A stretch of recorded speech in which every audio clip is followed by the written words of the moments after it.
गांधी तीर्थ, निसर्गाच्या सानिध्यात महात्मा गांधींच्या जीवनावरील जगातील पहिले मल्टीमीडिया म्युझियम. आजच भेट द्या. गांधी तीर्थ, जैन हिल्स, जळगाव. अधिक माहितीसाठी www.gandhifoundation.net वर विजिट करा. नमस्कार, आपण पाहत आहात अदालत टाइम्स न्यूज.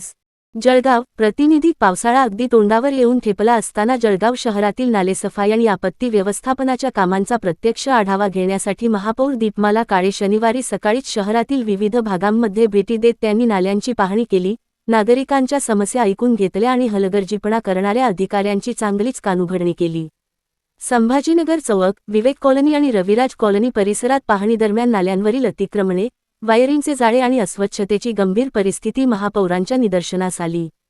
काही ठिकाणी नाल्यांवर थेट घरे उभारण्यात आल्याचेही समोर आले. पावसाळ्यात यामुळे मोठ्या संकटाची शक्यता असल्याचे अधिकाऱ्यांनी सांगितल्यानंतर महापौरांनी संबंधित विभागांना तातडीने कारवाईचे निर्देश दिले. यानंतर रामानंदनगर परिसरातील विवेकानंद नगर व शिवनेरी सांस्कृतिक मंडळ परिसरात नागरिकांशी संवाद साधताना पावसाचे पाणी घरात घुसत असल्याच्या तक्रारी समोर आल्या. फक्त आश्वासने नव्हे, तर प्रत्यक्ष जागेवर येऊन समस्या समजून घेणारे महापौर प्रथमच पाहिले, अशा शब्दांत नागरिकांनी महापौरांचे कौतुक केले. रामानंदनगर घाट परिसरातील सुरू असलेल्या नालेसफाईच्या कामाची पाहणी करून महापौरांनी सफाई कर्मचाऱ्यांचे अभिनंदन केले आणि कामे वेगाने पूर्ण करण्याच्या सूचना दिल्या.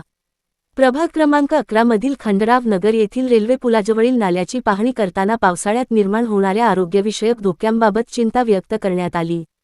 या समस्येवर तोडगा काढण्यासाठी सोमवारी विशेष बैठक बोलावण्यात आली आहे. दरम्यान, प्रभाग क्रमांक 10 मधील पिंपराळा येथे वटुकेश्वर महादेव मंदिराजवळील धोकादायक नाल्याची पाहणी करून नगररचना विभागाला कायमस्वरूपी उपाययोजना करण्याचे निर्देश देण्यात आले. या नाल्यात यापूर्वी नागरिक व गुरेढोरे वाहून गेल्याच्या दुर्घटना घडल्या असल्याने हा विषय गांभीर्याने हाताळण्याचे आदेश महापौरांनी दिले. पावसाळ्यात कोणतीही आपत्कालीन परिस्थिती उद्भवू नये यासाठी महापौर दीपमाला काळे यांनी आपत्ती व्यवस्थापन आणि आरोग्य विभागाला हायअलर्टवर राहण्याचे निर्देश दिले आहेत. सुट्टीच्या दिवशीही स्वतः मैदानात उतरून केलेल्या या धडक पाहणीमुळे जळगावकर नागरिकांमध्ये समाधानाचे वातावरण निर्माण झाले आहे. यावेळी नगरसेवक सुरेश सोनवणे, अतुल बारी, सागर पाटील तसेच महापालिका अधिकारी अतुल पाटील उपस्थित होते.